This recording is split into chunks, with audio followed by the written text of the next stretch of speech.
আজকে হচ্ছে শনিবার 16 আগস্ট। ঘুম থেকে উঠছি পর থেকে দেখি একদম এত পরিমাণে বৃষ্টি শুরু হয়েছে কি বলবো।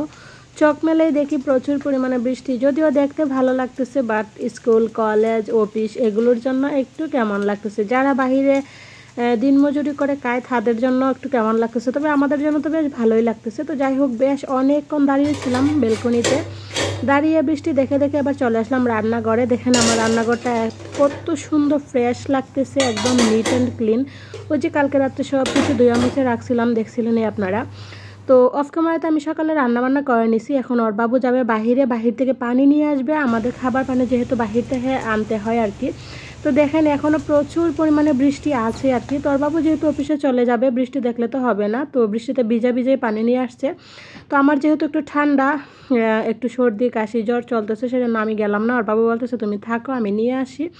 তো ওর বাবু নিয়ে আসছে, তো নিয়ে আসার পরে ওর বাবু খাওয়া দাওয়া করে অফিসে চলে গেছে। আবার হচ্ছে আমরা সকালে নাস্তা করব। Hello everyone, good morning, welcome back to my channel Uttama's blog and cook. কেমন আছেন আপনারা সবাই? আশা রাখছি যে যেখানে আছেন সবাই খুব ভালো আছেন আর সুস্থ আছেন, আর আমরা আপনাদের দোয়া ভালোবাসা এবং ভগবানের আশীর্বাদে ভালোই আছি। ওর বাবু সকালে খাওয়া দাওয়া করে অফিসে চলে গেছে, আর এখন বাজে 9:30টার মতো। সবাই ঘুম থেকে উঠে গেছে, তো সবাই মিলে আগে একটু চাটা খেয়ে নিচ্ছি। এখন আর সকালে ভাত টাত খাবো না, যদিও আমি ভাত খাই না, ওরা খায়, তবে ওরা এখন বলতেছে ভাত খাবে না। তো সবার জন্য একটু কড়া করে দুধ চা করে নিচ্ছি, বাইরে যেহেতু বৃষ্টি হচ্ছে, না হলে আসলে বৃষ্টি বিলাসটা হবে না। তো চাটা খাইয়ে এখন ভাবলাম একটু বিছানা টিছানা সুন্দর করে গুছাই। আর আসলে যেদিন স্কুল বন্ধ থাকে সেদিন না কাজের প্রতি একটু আর কি ঢিলেমুচি হয়। জানি না কার কার ক্ষেত্রে কেমন হয়, তবে আমার ক্ষেত্রে অনেক দিন ঢিলামেচে কাজ করে যে আজকে যেহেতু স্কুল নাই তো একটু ঢিলাভাবেই করি। তো সেই জন্যই তো ওর বাবু গেলে পরে আগে আমরা নাস্তা করে নিলাম, নাস্তা টাস্তা করে এই যে দেখেন এখন সুন্দরভাবে বিছানা টিছানা সব গুছিয়ে নেব। আর আমার মেয়ে দেখলেনে আমার সাথে কি করতেছে, ও মানে আমার বড় মেয়েও ছোটো মেয়েও, ওরা দুজনই আর কি, আমরা যাই করি না কেন ওরা করার চেষ্টা করে, পারুক বা না পারুক বাট করার চেষ্টা করে। এতে আসলে অনেক ভালো লাগা কাজ করে। মেয়েরা হয়তো ঠিক এভাবেই মায়ের সাথে সাথে কাজ করা শিখে যায়, তাই না? তো ছোট্ট একটা মেয়ে ও বুঝে আমাকে বলতেছে মা আমি তোমাকে হেল্প করি, তাহলে তোমার কষ্ট একটু কম হবে। মানে এর কথাগুলো শুনে আমার এত ভালো লাগছে। তারপর আর না করলাম না, আচ্ছা ছোটো মানুষ যেহেতু করতেছে করুক, আমি তো সারাদিন বাসায় থাকে, তো এরকম একটু আমাদের সাথে সাথে করলে ওদেরও মন মাইন্ড একটু ফ্রেশ থাকে। তো সেই জন্য আমি আর না করি না, যখন যা করতে চাই আমি করতে দিই। তো যাই হোক, এবার একটু চাদরটা চেঞ্জ করে নিব। ওই চাদরটা চেঞ্জ করে একটা চাদর বিছিয়ে নেব, সেজন্য চাদরটা তুলে নিলাম। তুলে নিয়ে একটু ভালোভাবে ঝাড়ু দিয়ে বিছানাটা একটু সুন্দর করে ঝাড়ু দিয়ে নিচ্ছি, তারপর হচ্ছে ওই চাদরটা বিছিয়ে নেব। ভিডিওর শুরুতে আমার প্রিয় বন্ধুদের কাছে আমি একটা রিকোয়েস্ট করে নিব। আমি জানি না আপনারা কে বা কারা আমার এই ভিডিওটা দেখতেছেন, আদৌ দেখবেন কি না, তবে আপনারা যে বা যারা আমার এই ভিডিওটা দেখতেছেন কিংবা দেখবেন, আপনাদের সবার কাছে আমার হার্ডলি রিকোয়েস্ট রইল, প্লিজ সবাই একটা করে লাইক করবেন, কমেন্টস করবেন। আর আমার ভিডিওগুলো যদি ভালো লাগে, আপনারা যদি এরকম লাইফস্টাইল ব্লগ দেখতে পছন্দ করেন, তাহলে আমার চ্যানেলটাকে চাইলে সাবস্ক্রাইব করে রাখতে পারেন।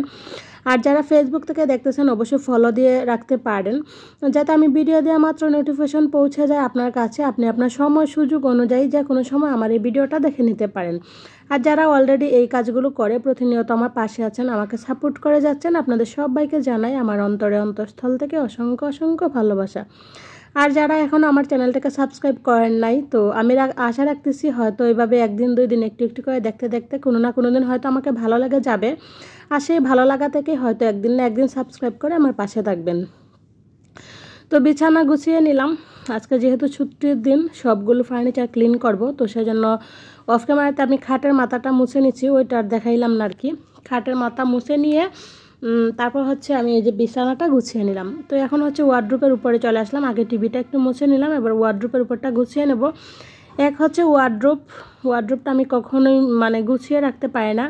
ওর বাবু অফিস থেকে আইসা মানে অফিসের ড্রয়ারের চাবি, ফোন, মানে হাতের কাছে যা থাকে কলম পেপার সব এই ওয়ার্ড্রোপের উপরে রাখে, তো কি আর করব। তো মানে এইভাবেই গুছিয়ে রাখি। তো ভাবলাম ওয়ার্ড্রোপটা আগে একটু মুছে তারপর গুছিয়ে নিই। তো এই তো সুন্দরভাবে মুছে নিলাম।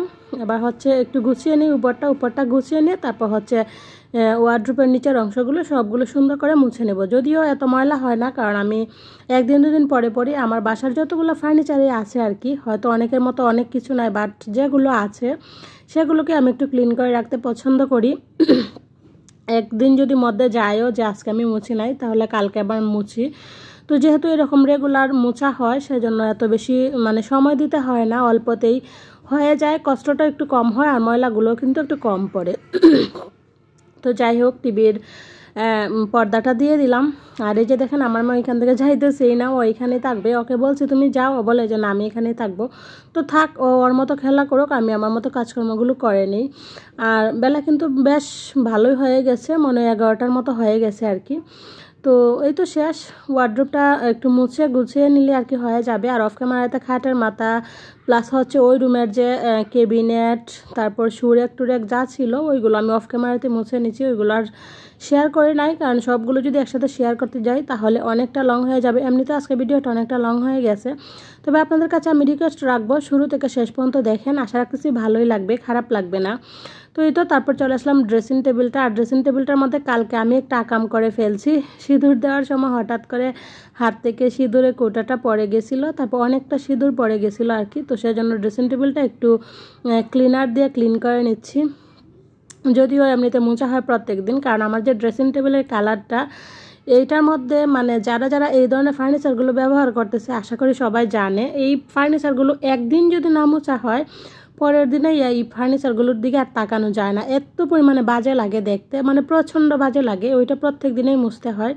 তো যাই হোক, আপনাদের সাথে কথা বলতে বলতে রুম টুমের যা ছিল সব কিছু গুছানো হয়ে গেছে, মোছামুছি হয়ে গেছে। আবার এই যে ফাইনাল লুক দেখে নেন, এই তো আমার খাটটা আমি এভাবেই গুছিয়ে রাখলাম, আমার কাছে যা আছে সেগুলো দিয়ে আমি আমার মতো থাকতে পছন্দ করি। তো আর এইদিকে এই যে ওয়ার্ড্রোবটা এভাবেই গুছিয়ে নিলাম, ওইদিকে আমার মেয়ে খেলা করতেছে, আর এখন দেখতে ঠিক এইরকম লাগতেছে। আপনাদের কাছে কেমন লাগতেছে একটু কমেন্টস করে জানাবেন, জানতে পারলে আমার ভালো লাগবে।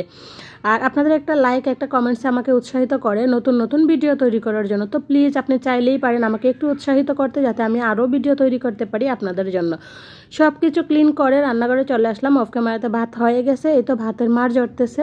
আর আজকে এমন একটা অসুবিধায় আছি, ঘরে নাই সবজি নাই পানি, এই যে দেখেন নাই পানি, কীভাবে যে কী করবো মাথায় হাত আর কি, আমি বুঝতে পারতেছি না।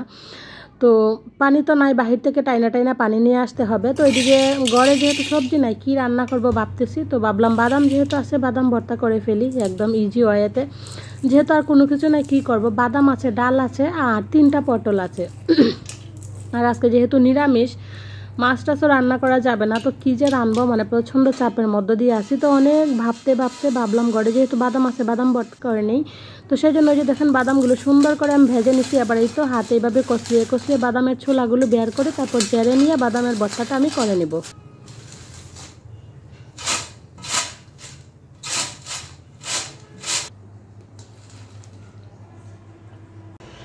তো এই যে দেখেন ওরা এইদিকে কি করে, এই যে মা আর সৃষ্টি, ওরা দুজনে মিলে এদিকে তালের রস বের করতেছে। এই যে কালকে রাত্রে যে দেখাইছিলাম 3টা তাল আনছিল, একটা কাঁচা আর 2টা তালের রস, এই যে মা আর সৃষ্টি দিকে বের করতেছে।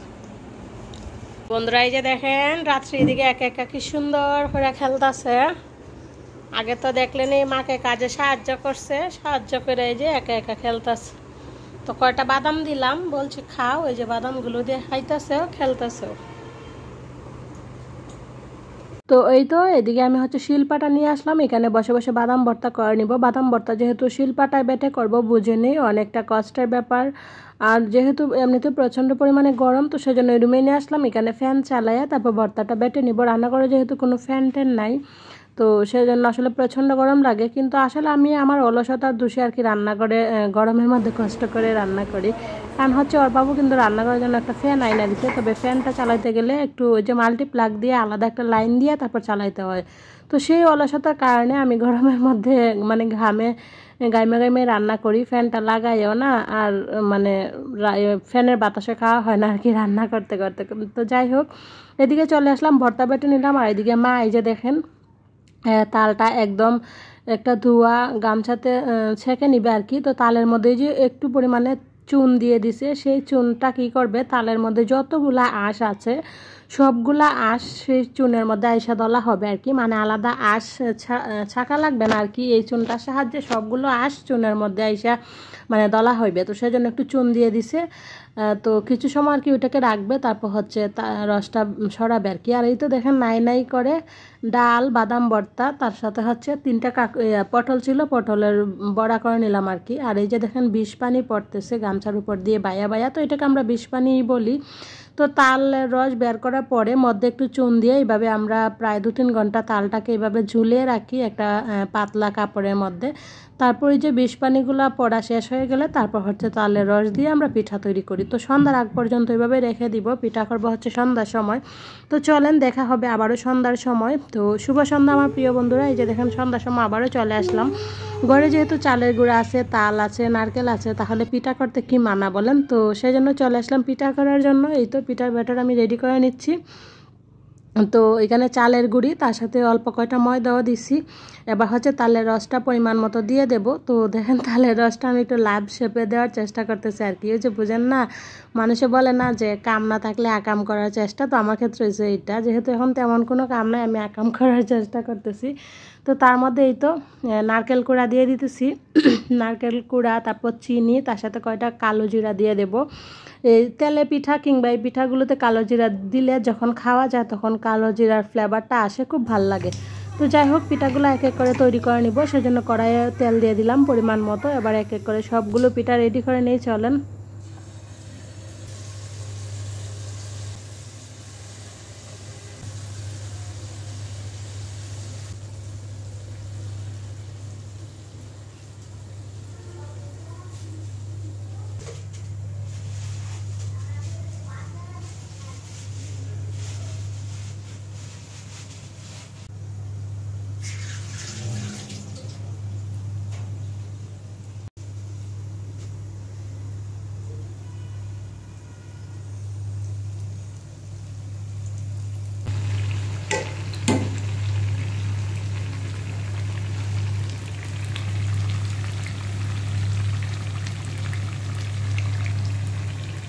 তো বন্ধুরা দেখেন কি সুন্দর পিঠাগুলো দেখতে লোভনীয় হয়েছে। যেই পরিমাণে লোভনীয় হয়েছিল বিশ্বাস করেন খাইতেও সেই পরিমাণে ভালো লাগছিল।